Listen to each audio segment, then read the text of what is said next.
We are back again. We are continuing, and we will finally conclude the first chapter of Genesis, which has taken us, I don't know, 6 weeks to go through the first chapter. At any rate, again, I hope that the information has been meaningful. Let me pray for us as we begin tonight. Lord, thank you for this time. Thank you for, again, the blessing of your word, the information that you put in your word.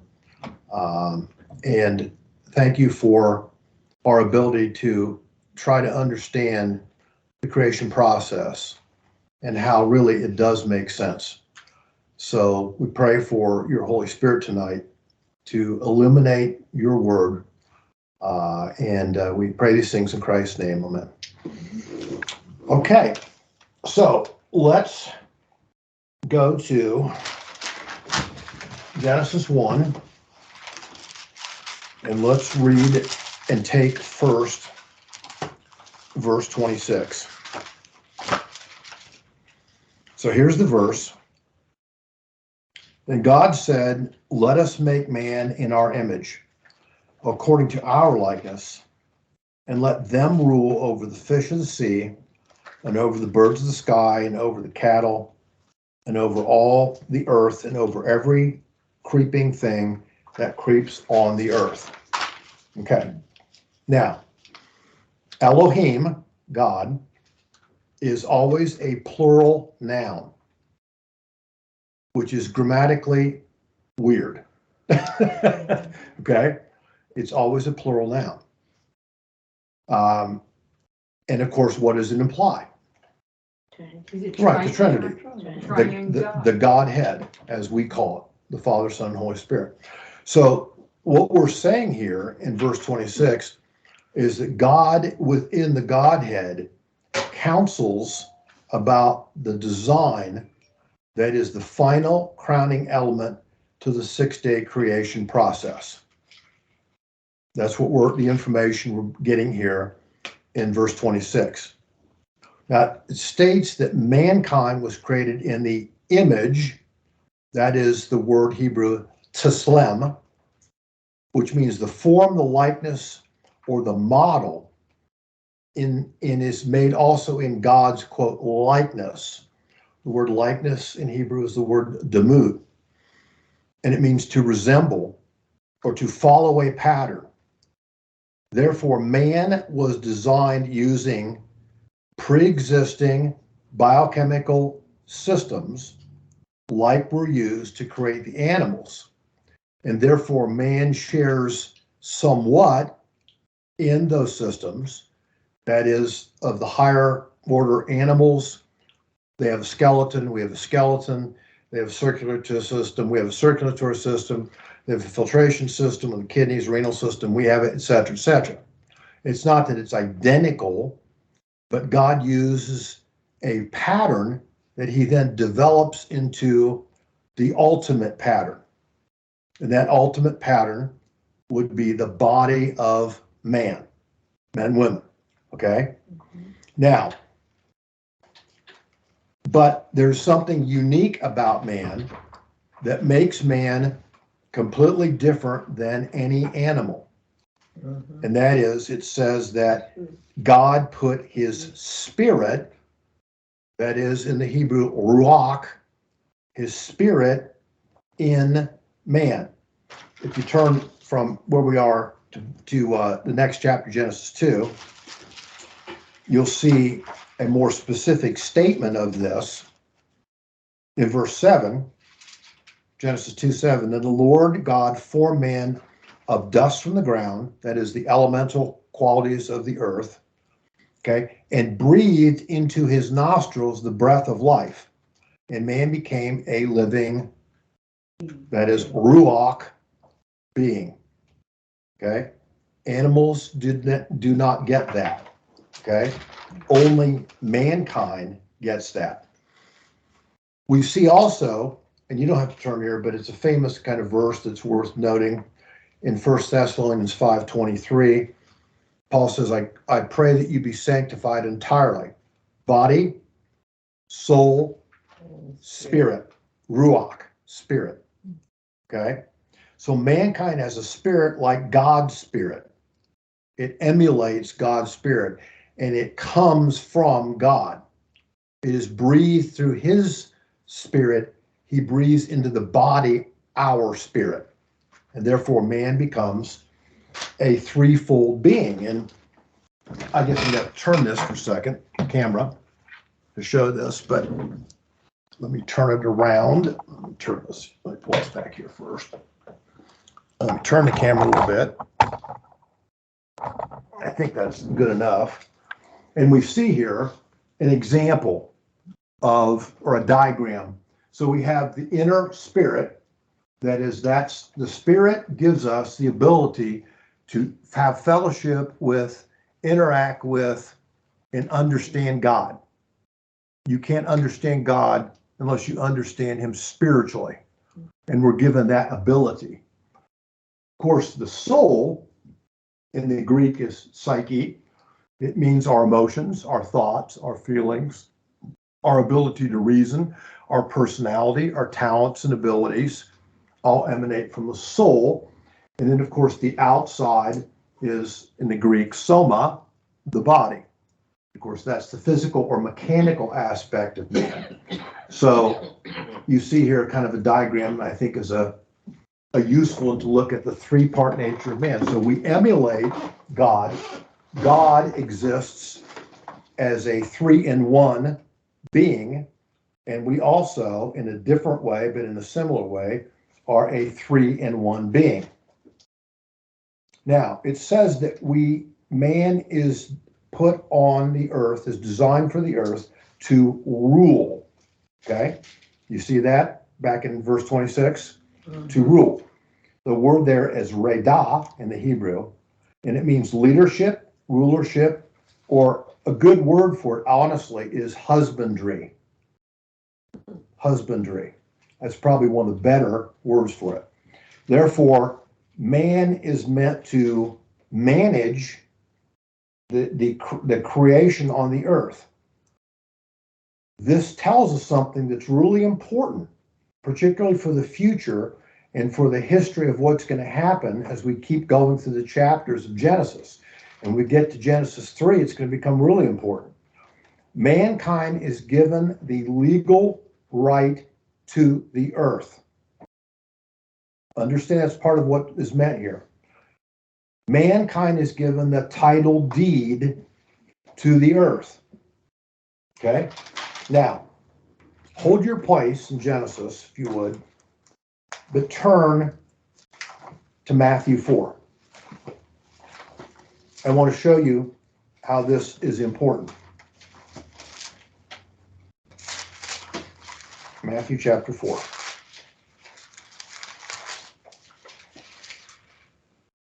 This is the temptation, where Satan comes to Jesus after his 40 days in the desert.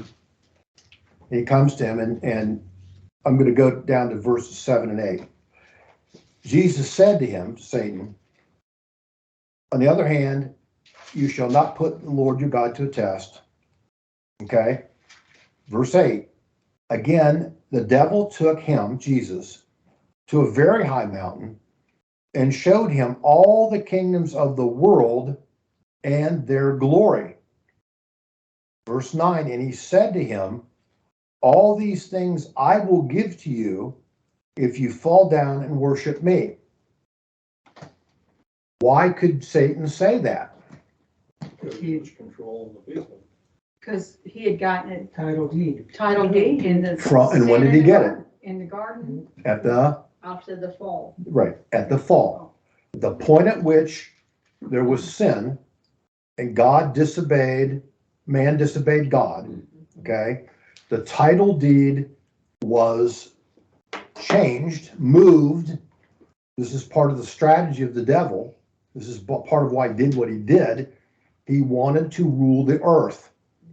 And so through this seduction that he created in Genesis 3, he gained rulership, and the title deed changed from man to Satan.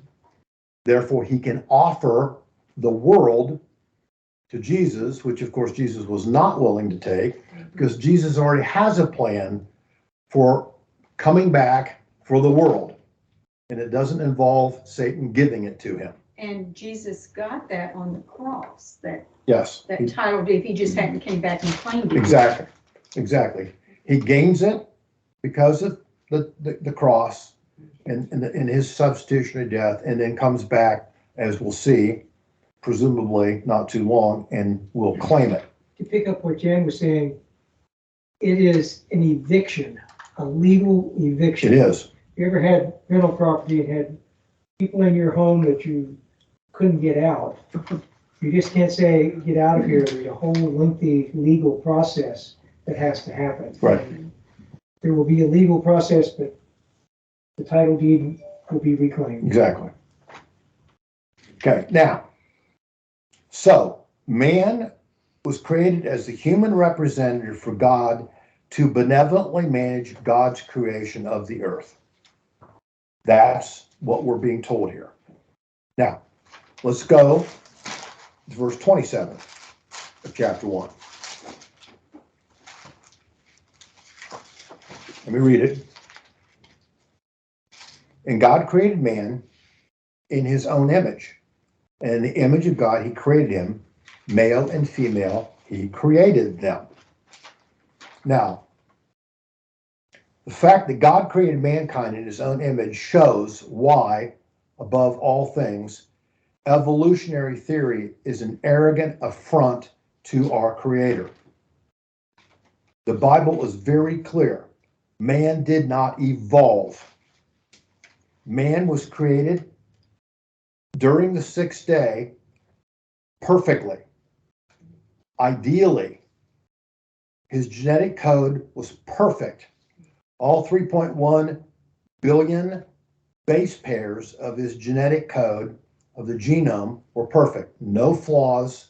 Therefore, man could not get better.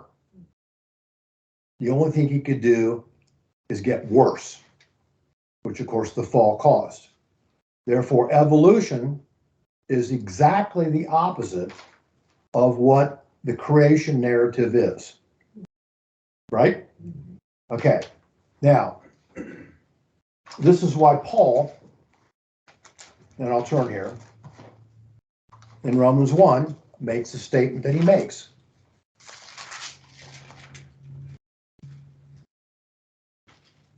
He says, for the wrath of God, verse 18, Romans 1, is revealed from heaven against all ungodliness and unrighteousness of men who, notice the word, suppress. It's not they're ignorant of, they actively suppress. What they know, they will not acknowledge. That's the idea, okay? Suppress the truth and righteousness, because that which is known about God is evident within them. Okay, if you haven't figured out that you're different than all animal species, you're not thinking very well. Okay, because you're not the same at all. And anyone that thinks you are, and I'll go into some information on that here in a little bit. He says, for since the creation of the world, his invisible attributes, his eternal power and divine nature have been clearly seen, being understood through that which has been made, so that they are without excuse. It's not that the information hasn't been presented, it's that the information is rejected. Right?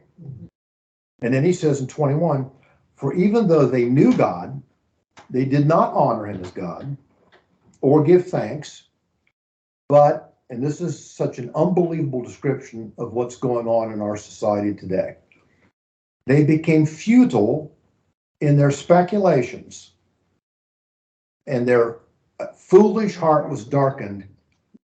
Professing to be wise, they became fools. It's an active, conscious rejection. Okay? Well, as we go through information about evolution, which I'm going to do as we go on, you have to understand that evolution is a rejection of the Creator. The reason why it's supported is not because it has great evidence, because I'm going to show you a lot of areas where it has really terrible evidence. That's not the reason why. The reason why is exactly what Paul's saying here in Romans 1, because they can't accept the alternative. They won't accept the alternative, right? They will not accept that a God creator designed it, and therefore they cannot accept the idea that if that's true, they have responsibility towards him as his creation. And that's the arrogance of mankind. Okay? Now, I want you to go to the picture of probability analysis again.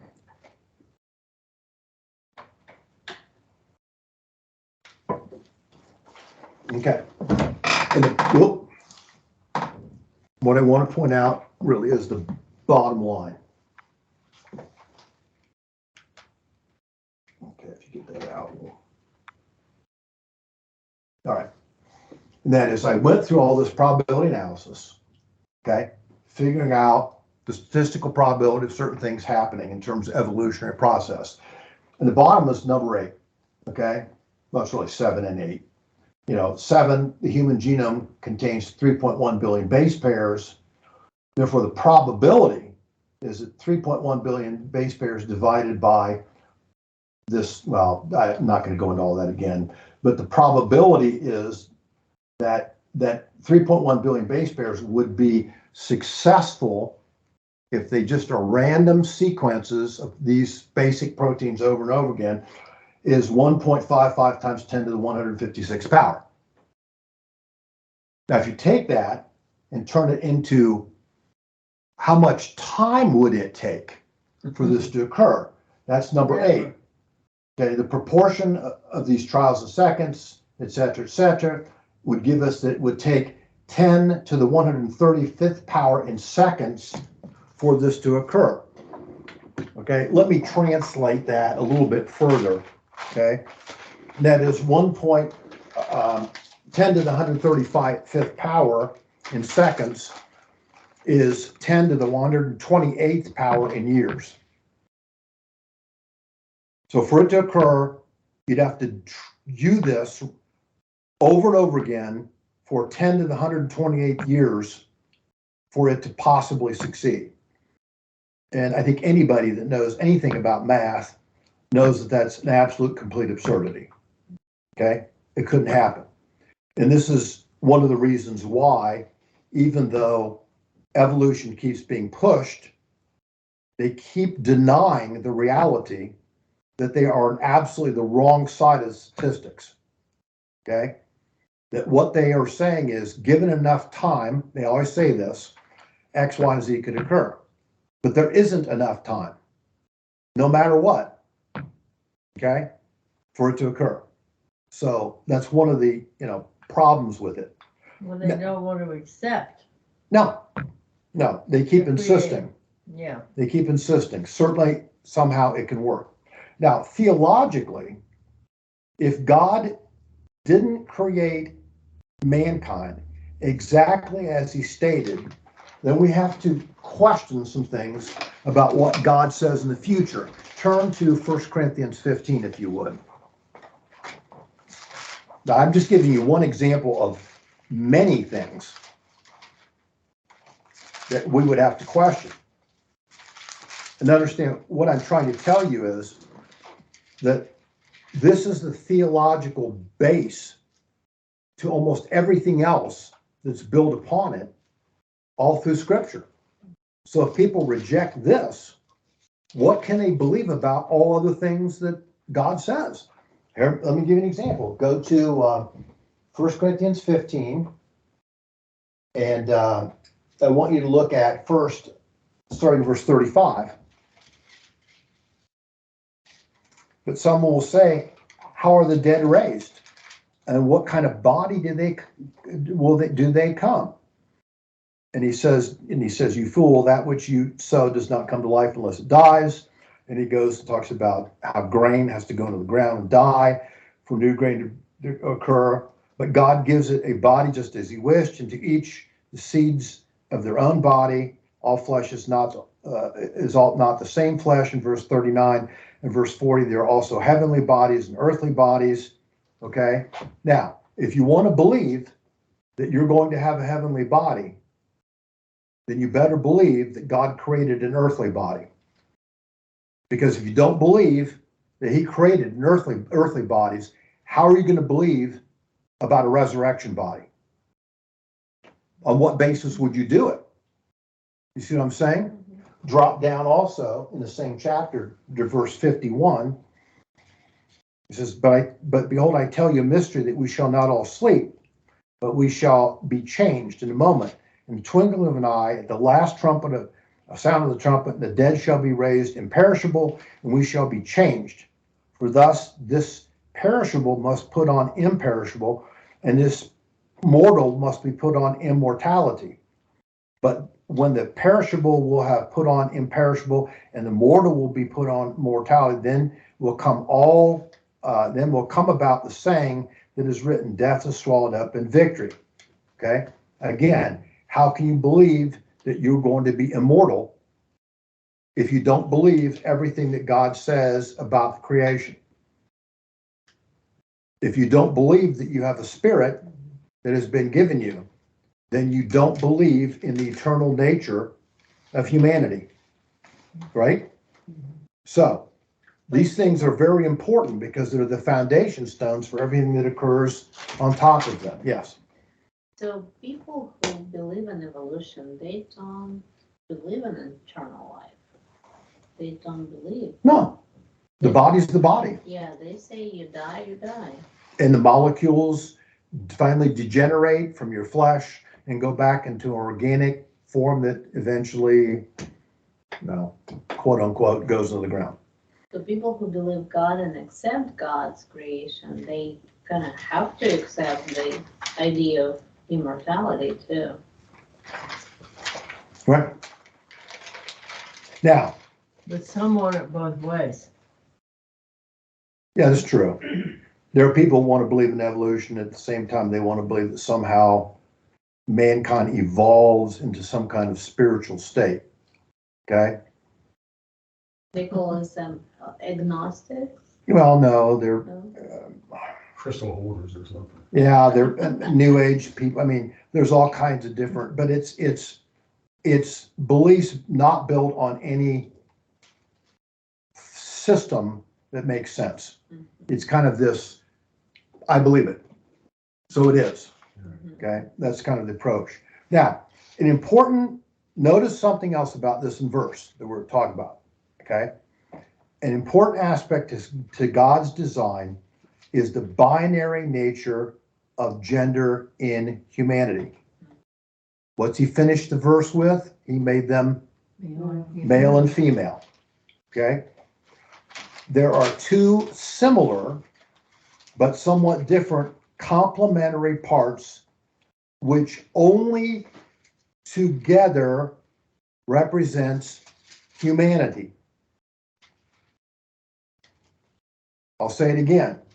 Two similar but complementary parts that only together represents humanity on the earth. Because only together they can multiply. Exactly, for many, many reasons. Only together. Now it's interesting. Genetically, we have this unique nature of 23 chromosomes. Okay, could you put up the picture of our genetics here, the purple one first. Yeah, that's not the purple one. Yep, purple one. Or red one, or whatever you want to call it, the other one. I'm working on it. Okay. The other one, yep. Make it a little bit bigger if you could. Okay, good. So, here's an example of the human genome. Okay, it's complex. It is based on 4 different protein base pairs that occur in different sequences. Those sequences create all the genetic diversity in the human genome. Think about that. 4 bases, but they all are like musical notes. They occur at different places all the way through the human genome that then together end up describing genes. Okay? They are digital. Get it? They're digital. Just like human nature is digital, it's binary. It's male and female. In the same way, the genetic code is digital, right? So, but go to the next one. You take 22 of these chromosomes, which are human, but then you have a 23rd pair. X and Y. The X, well, either XX or XY. Okay? This is, of course, what makes males male and females female. Now notice, even if you look at their appearance, and if you look at them even more closely, they're not the same at all. And if you even looked at, the specific binary components of them, they're extremely different. Now notice something that's very interesting. These chromosomes, depending on which one the cell gets, okay, that is, as the ovum is fertilized by the sperm, okay, it either is going to receive the female 23rd chromosome or the male 23rd. And just based on that 23rd chromosome, it changes dramatically the physiology, the structure of the other 22 chromosomes. Right? So it's real important that humanity is binary in terms of its maleness or its femaleness. Make sense? Okay. Therefore, when people come up with the idea that somehow the genetics of humanity, as we're talking about in modern society today, apparently don't apply, it's complete scientific nonsense.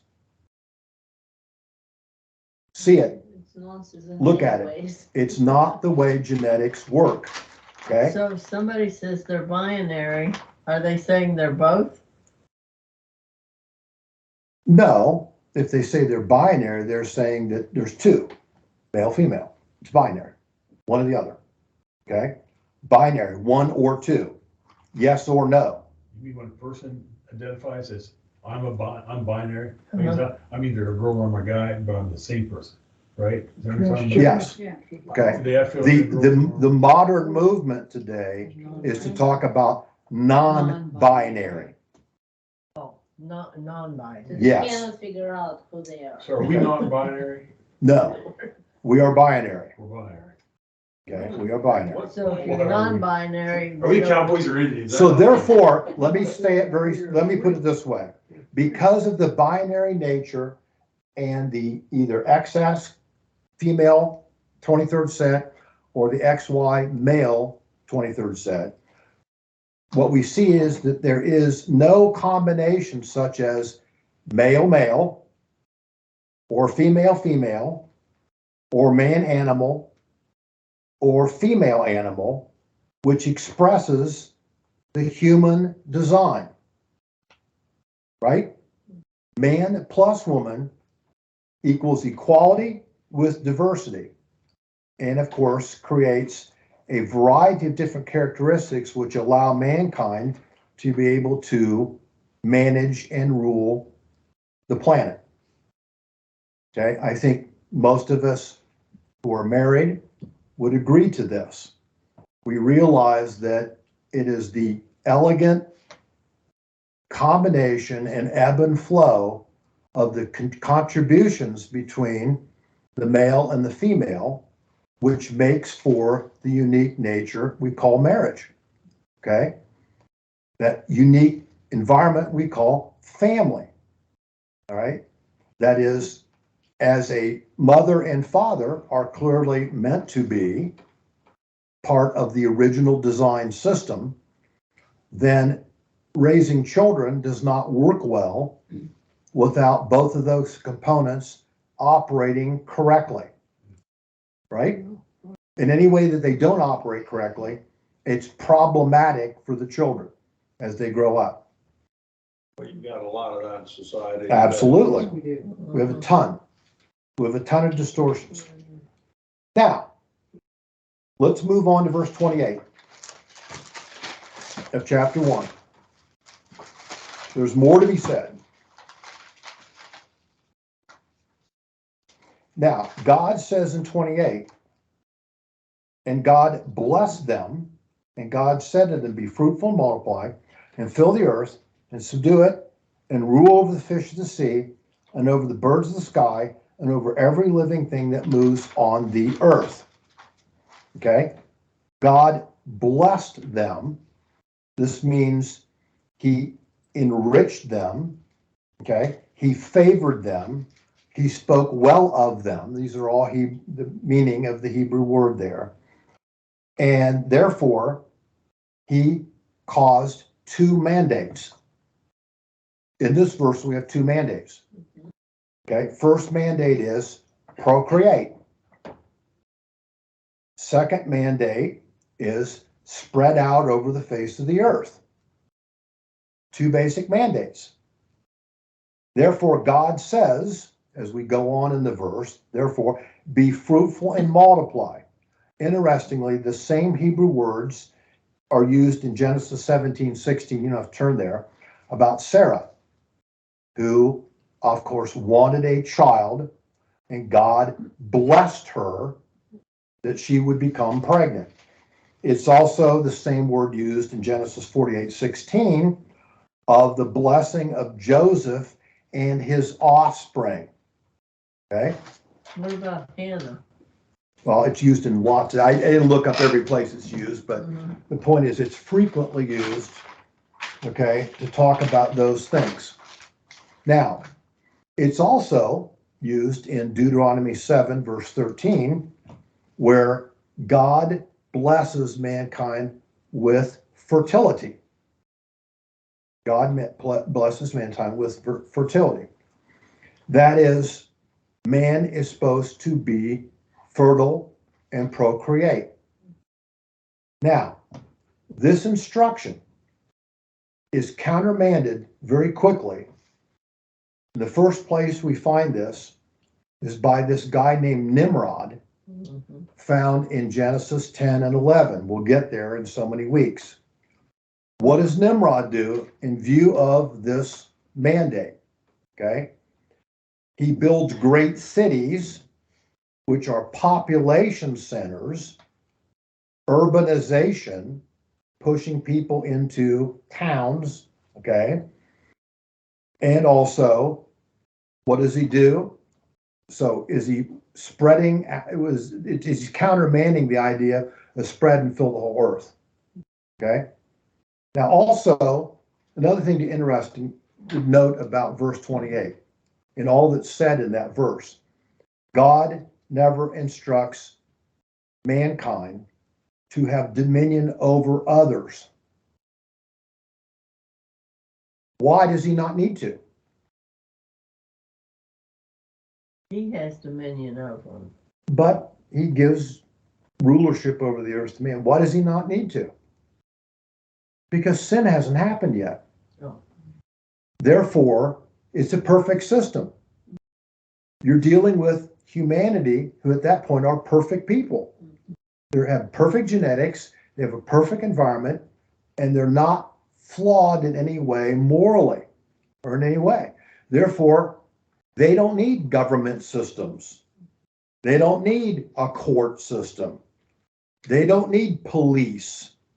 They don't need any of those things because they operate ideally, right?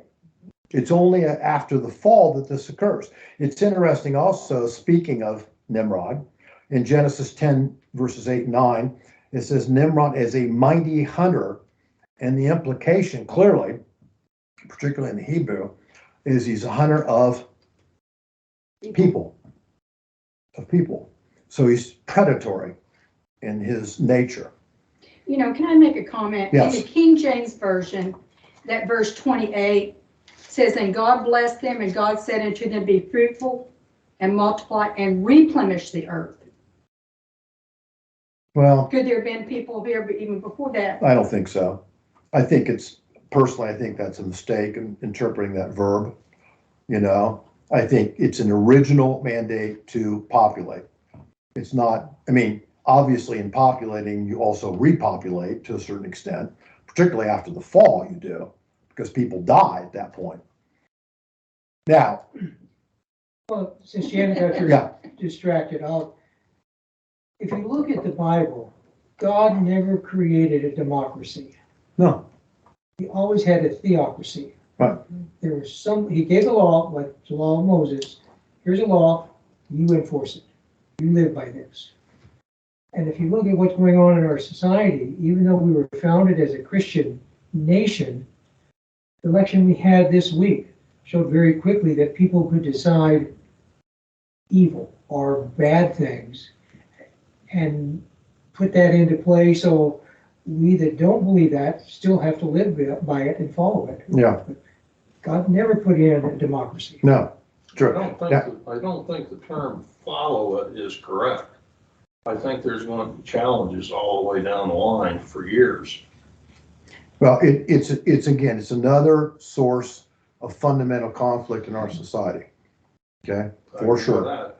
Now, notice this, the accumulation of people in big population centers inevitably leads to increased human conflict, increased crime, increased competition for resources, therefore increased need for policing, increased need for courts, increased need for politics, and the development of government. We had a very interesting event that recently occurred. You probably didn't pay attention to. I didn't, but I read it. And that is right now, around this time, is the first time in which the interest rate on the national debt in this country reached $1 trillion per year. The interest rate reached $1 trillion on a $34 trillion debt. Now you look at the people that are economists that certainly that I've read, and they say there's absolutely no way that this can in any way continue. Okay? You can't run an economic system when you have, I mean, look at I think the last year the income of revenue in this country was something like $3 trillion around.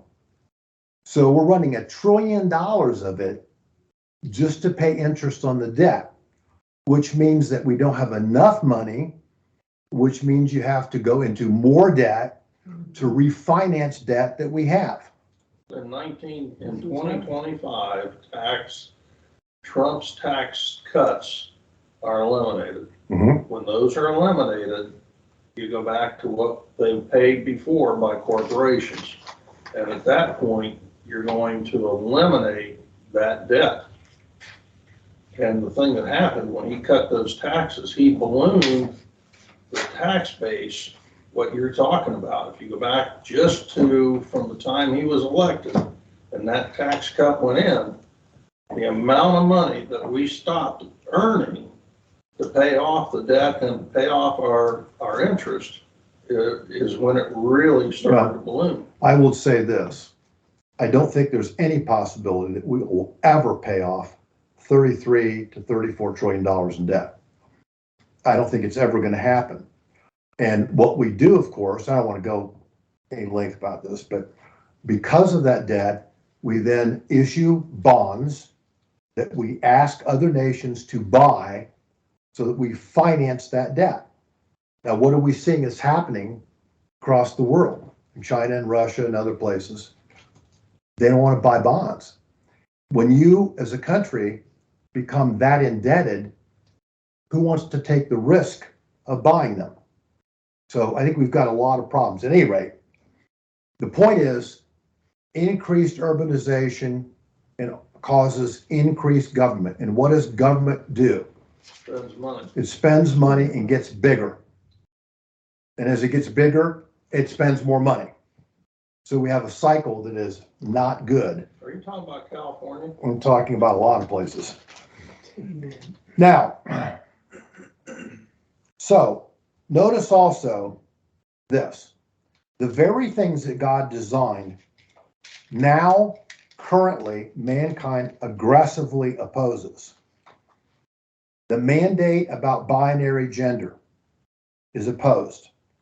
The mandate for couples to procreate is now opposed. We're seeing more and more people, particularly in their 20s and 30s, that talk about not wanting to have children. Okay? We're just behind Japan, in my opinion, who, of course, has had a population problem. They're not producing enough children to repopulate in terms of the death rate. We're getting pretty close also ourselves. And somehow there isn't the common sense to know that when you have less people, you have less workers, and therefore you're going to have less production and less tax money. But somehow that that doesn't apparently make sense. That's why they want them to come in through the border. Possibly. Now, thirdly, notice that the mandate to spread out, okay, and not to accumulate in population centers is in continuing to accelerate, okay? The emphasis is population centers and money put into population centers, money put into city governments, etc. It's not about ruralization. Matter of fact, I think it's fair to say, in many, many ways, there's an attack on ruralization in this country. Fourth, the importance of the birth of children is clearly now challenged in this culture. Fifth, the idea that Earth's resources are to be used as a blessing to people is not any longer viewed that way, right? What is man viewed as in our culture now? And in terms of the ecological movement and the global warming movement. We're destroying it. Yes, that we're the enemy. Yeah. Mankind is the enemy of creation. Now let's read verses 29 and 30 back to Genesis 1. Do you want to turn the camera? Yes, I'll go ahead and turn around, turn it back. You can see me. All right, now, verses 29 and 30, let's read them. Then God said, behold, I have given you every plant yielding seed that is on the surface of all the earth, and every tree which has fruit yielding seed, and it shall be food for you. And every beast of the earth, and every bird of the sky, to everything that moves on the earth, which has life, I have given every green plant for food, and it was so. All right, let's go through that. Behold is the Hebrew word henah, and it's an interjection. It means look, pay attention, notice. It's an emphasis. So God announces that all plants yielding seeds, that is both nuts, legumes, grains, all of them, are produce to be eaten by mankind. This, of course, is prior to the fall, and therefore at this point in Earth's history, we have perfect plants, which provide ideal nutrition for the human body. Therefore, it is true to say that originally, before the fall, man was a vegetarian, because through plants they could receive all the nutrition that they needed, all the protein sources, everything. Now, the problem, of course, if you jump over to 3rd chapter Genesis, since we're close, a couple pages over, let me read verses 17 and 18. Genesis 3, 17, 18. This is after the fall. These are the consequences. Then to Adam he said, because you've listened to the voice of your wife and have eaten from the tree about which I commanded you, saying, you shall not eat from it, cursed is the ground because of you.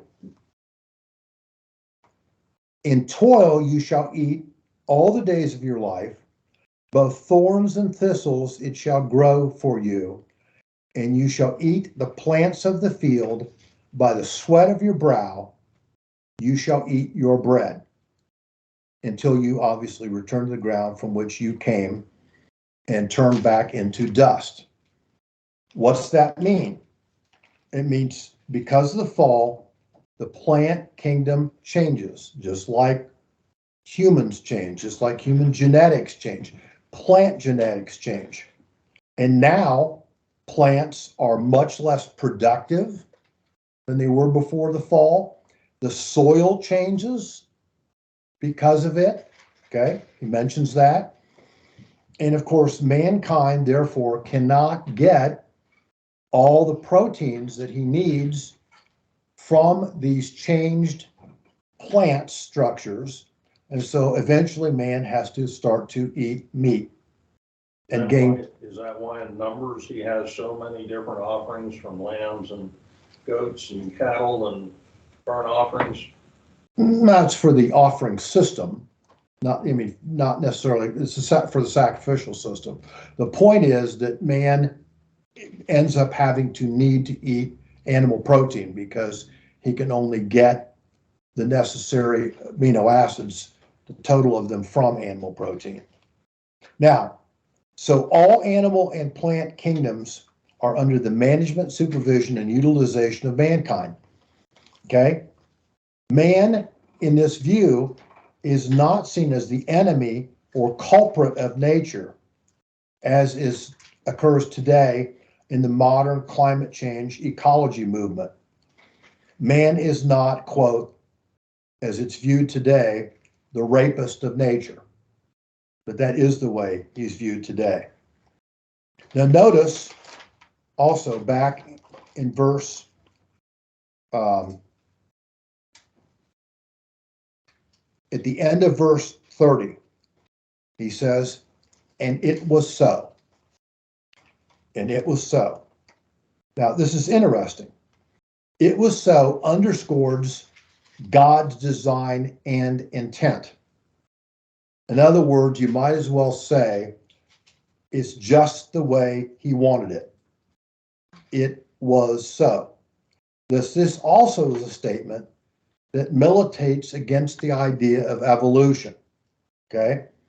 That things were somehow primitive and incomplete and therefore needed to change and develop to become more complete. It's exactly the opposite. God says, it's exactly the way I intended it to be, period. Okay? Now, also in verse 31, let's read it. I'll read it to you. And God saw all that he had made, and behold, it was very good. And there was evening and the morning, the sixth day. So God saw all of his design. Okay? It's all set in harmony. It all works perfectly in terms of its design systems. It's correct. It's all done perfectly. There are no flaws. There are no imperfections. There are no errors. There's no genetic errors that occur. And therefore, God declares, because of that, it is very good. The word is me'od. It means in Hebrew, exceedingly great. It's almost, if you want to put it this way, it's the declaration of muchness. Okay? It's so much. It's so much. It is therefore the very, very best. That's what he's saying.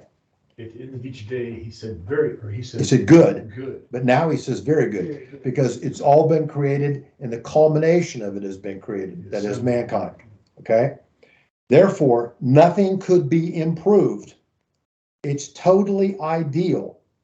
It's perfection. And of course, we cannot imagine a world like that because we've only lived this side of the fall. And man even tries to burn our seeds, making them hybrids Yeah. instead of non-hybrid. Yes. I have a question. Yeah. It goes back to what you were just reading, and I'm going back to verse 25. You go back to 25, and it says, God made the beasts of the earth after their kind, and the cattle after their kind, and everything that creeps on the ground, and after its kind, and God saw that it was good. Right. Okay. Why the cattle if they don't need protein? And why the beasts of the earth if they don't need protein? Because number one, they're just part of the creation. It's, well, why the insects?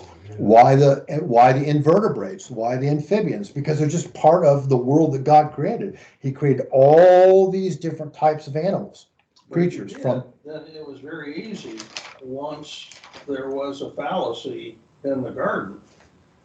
And at that point in time, then everything changed. Did he perceive that Satan was going to pull a trick? He might have done, yeah, I see. Possibly did. But the other way to look at it is this. Even though man was not intended initially probably to eat meat, it still was provided by God providentially. It was there when it was needed. Okay? And of course, the emphasis on verse 25, as we went through last week, is after their kind. What does that mean?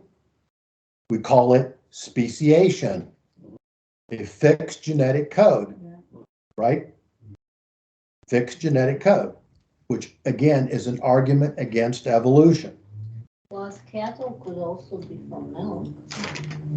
Milk is not milk. Okay, Big enough on I that. didn't know that. now, I was under the impression, okay, so it's all vegetarian until the sin. After the sin, and Jesus had to sacrifice those animals to make skins. That's when he started eating because they didn't want to throw Yeah. it. God Go ahead, no, you eat it, he says. But God was the first to butcher animals. We'll see it when we get to it in chapter 3, okay? But it's to cover sin. It's to cover sin, Yeah. okay? Now, let's finish this with the following question that I think is important. What is the case for human evolution? What is the case for human evolution? Would you put up the slide of human evolution that I have there, the last one, and I'll turn this. And let's see, it can be seen well enough there, okay? Now, this is scientific, but also satirical, I like Nebraska. okay? It's crazy. And what it shows Nebraska man. is that evolutionists have for years and years come up with a narrative of human evolution. Okay, and those are some of the types that they've come up with. They've come up with, and again, I'm not making this up, these are their types. The original quote, Lucy, then they called Heidelberg man, okay, which of course was built simply by a human jawbone, or really it wasn't a human jawbone, actually it found out to be, it was a primate jawbone, but from that jawbone they came up with this elaborate concept of what mankind looked like, which of course has proven not to work well. Nebraska man, okay, which of course is they built up this whole concept of man from actually one tooth in that case, which also didn't work very well. Then we had, of course, Piltdown man, again, a jawbone that was alleged to be of human evolutionary nature, was proved to be actually modern in its structure, so that one didn't work well. And Peking man, we have, of course, the Neanderthal. And of course, the interesting thing about Neanderthal, when you look at Neanderthal from a structural standpoint, is that Neanderthal is really no different than Homo erectus. No different. Structurally, almost identical. Bipedal, all kinds of stuff. You have also, then of course, there's the idea of Cro-Magnon, which is of course in the category of Homo erectus, and then quote unquote modern man. Now, these concepts have been promoted by anthropologists for years and years and years. I remember studying them as an undergraduate taking anthropology, okay? Now. You ever get in an argument in class? Oh, lots. Is that modern man wearing glasses? Yeah, yes. Notice the byline, which they won't be able to read on, probably on the looking at it, but the byline from Modern Man says this. It speaks of him wearing glasses there, and it says, "This genius thinks that he came from a monkey." Okay? So he's really evolved. Okay? So it's satirical in nature. Now, I want to quote something from Charles Darwin. Okay? Here it is.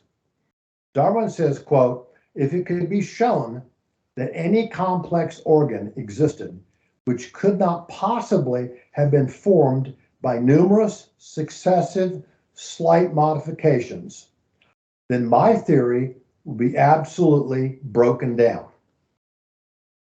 In other words, what Darwin is saying is there is a necessity in the evolutionary theory to find numerous transitional forms. The problem is we scour the fossil record, but we can't find them.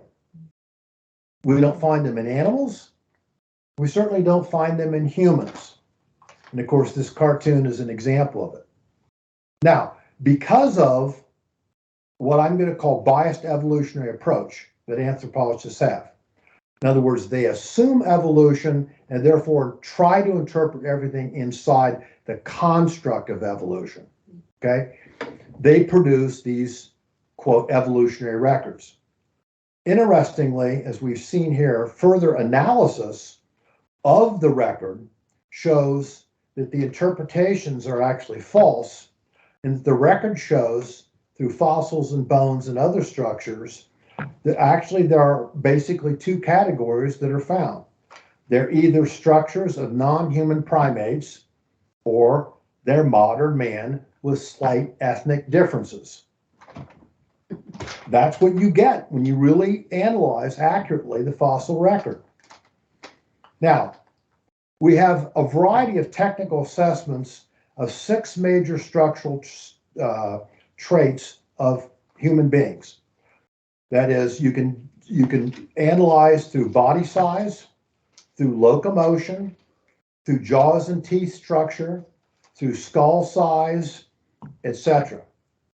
And when you assess these different characteristics and compare them to the 7 alleged human evolutionary prototypes, again, you find that they either fall into an ape primate-like structures or human-like structures. That statement I just made to you is found in a place called the Technical Journal. It's volume 13, issue number 2. It's cited and quoted from November 1999. Now, so question is, if we don't find structural evidence of evolution, can we find genetic evidence of evolution of man? All right. Now, ever since the 1970s, geneticists have observed that about 95% of DNA, 95% of DNA didn't code for proteins specifically.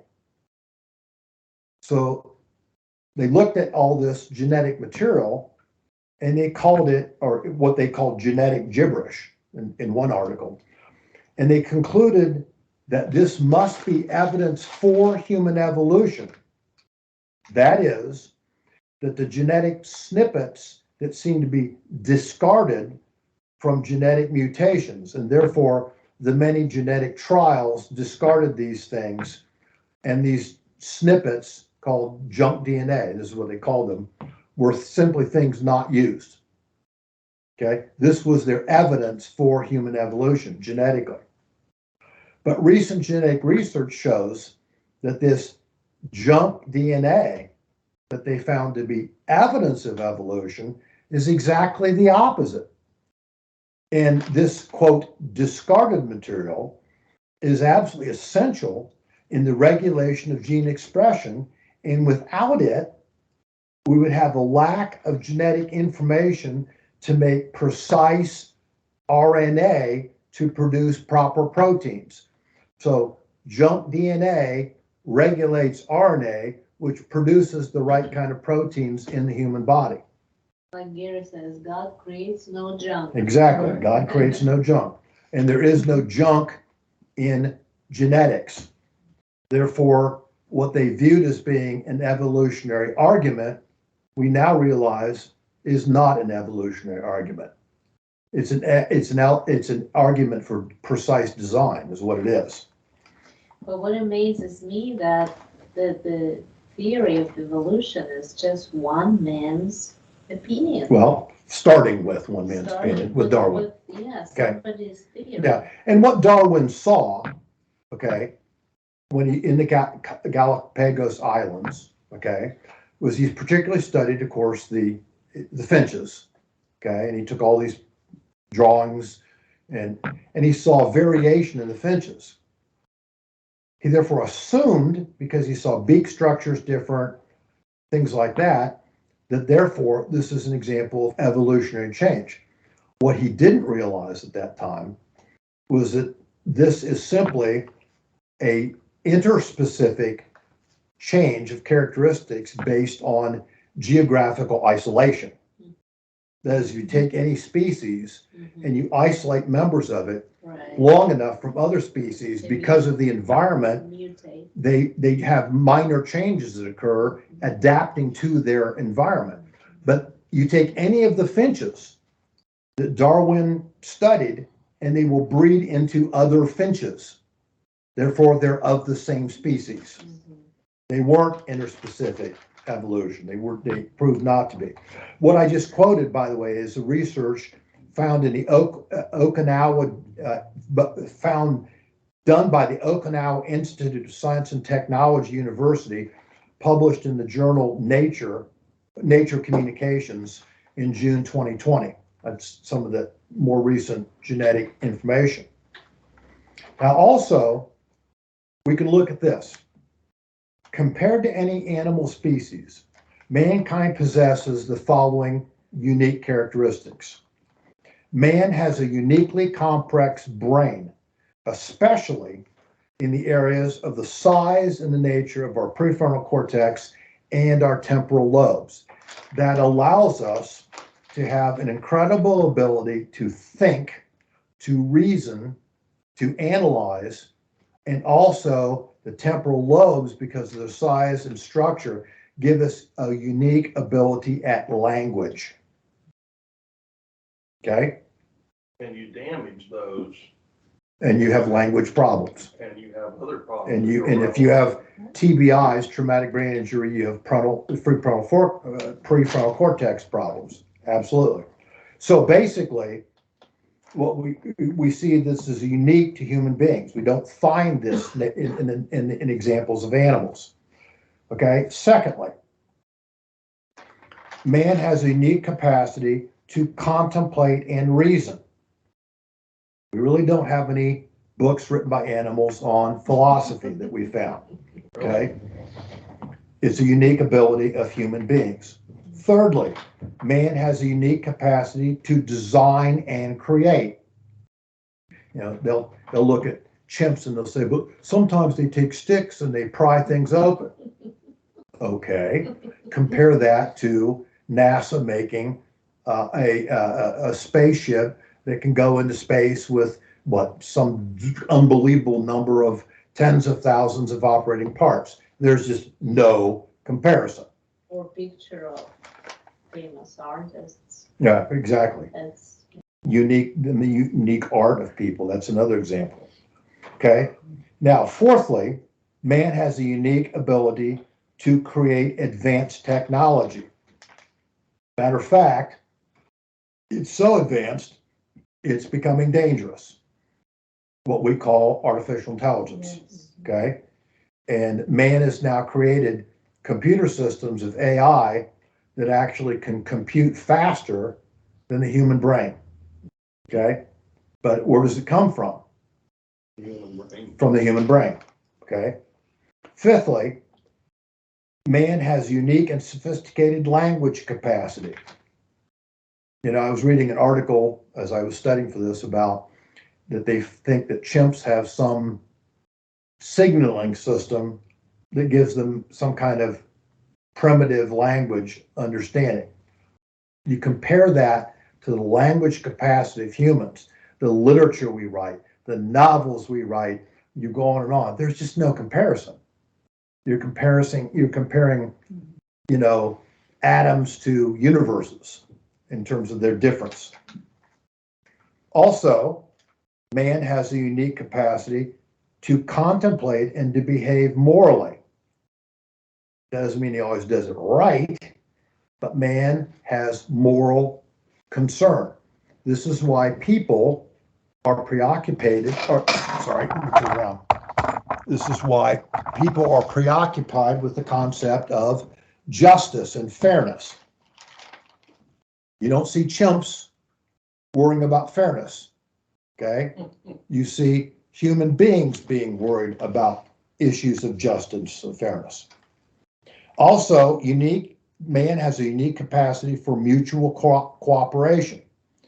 We can create projects. We can create mass technology.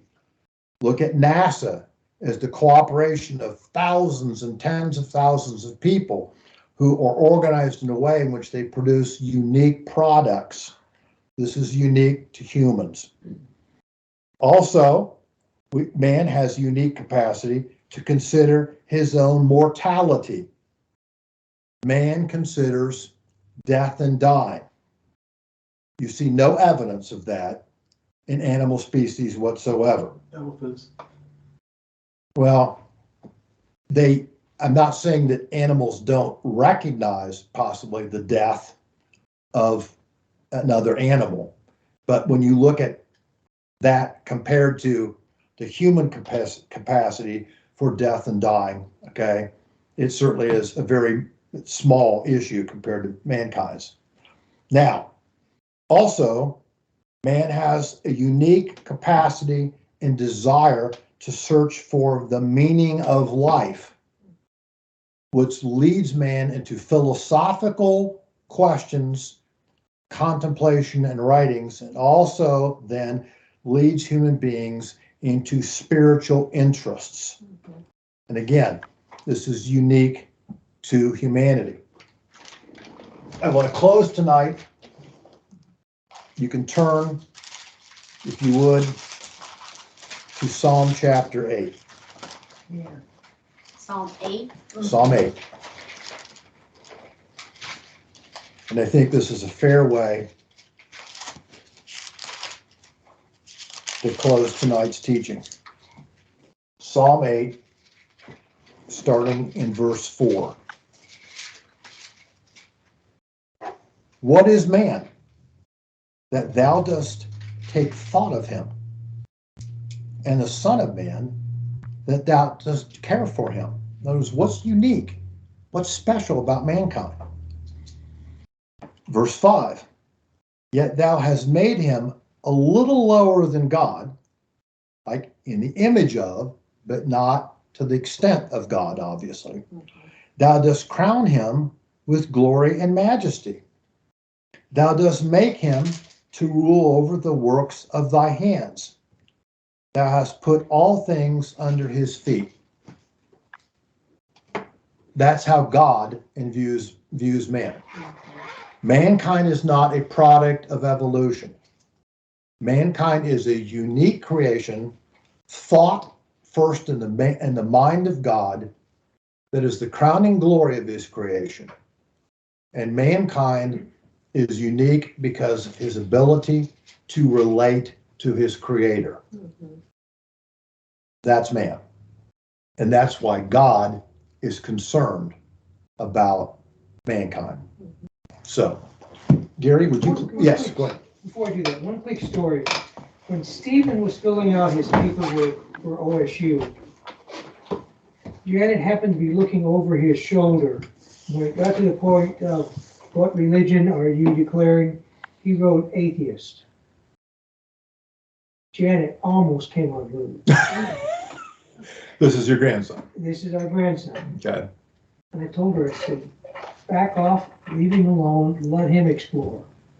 But I told him, I said, use that analytical brain of yours and look at the theory of evolution. Did you hear me? The theory of evolution and the theory of creation. And use that brain to determine which one is more likely. Yep. he's not an atheist anymore. Yeah. Well, that's because I knew as a young child. Yeah. I could feel in his spirit Right. that he is, oh gosh, or something. Well, this is the reason why, by the way, why I've taken the time to go through chapter 1 the way I have, okay?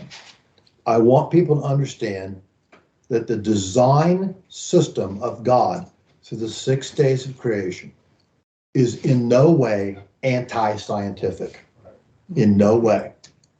That there's plenty of scientific evidence to support the system that God lays out in Genesis 1. We're not trying to prove God through science. That's not our goal. But the point is that you can come to the first chapter of Genesis and trying to understand it, and you should have absolutely no sense of inferiority to the evolutionary scientist. Also in Hebrews 2, Yes. 7, it says, you made him a little lower than the angels. You crowned him with glory and honor and put everything under his feet. Yep. That could even be talked about Jesus, couldn't it? Because he was made man. It could be in the sense that he also is elevated eventually. Yeah. Okay. Now, the first Adam, the second Adam, Mhm. right? That's again a good example of what I'm saying about Genesis. If you don't believe that there was a first Adam, then how could you believe there's going to be a second Adam? Okay. We're talking about the most fundamental teaching in Christianity going through the book of Genesis, the foundation. Yes, Was Steve. spoken into existence, and it will be changed in the twinkling of an eye at the end. Yes, So it's all. right, exactly. Okay, Gary, would you Amazing. close this for tonight? I will. Father, what a magnificent story of your creation. How that we are created in your image. You gave us the ability to think, to feel, to have emotions. Yes. And you trusted us with your planet. And you've given us a path. Let us continue to walk on that path. Yes. And always remember that you're God and we serve you. And that you will be there for us and guide us.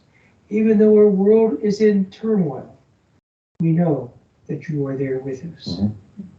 Thank you for being a magnificent God, Yes. a loving Father, and a friend. Amen.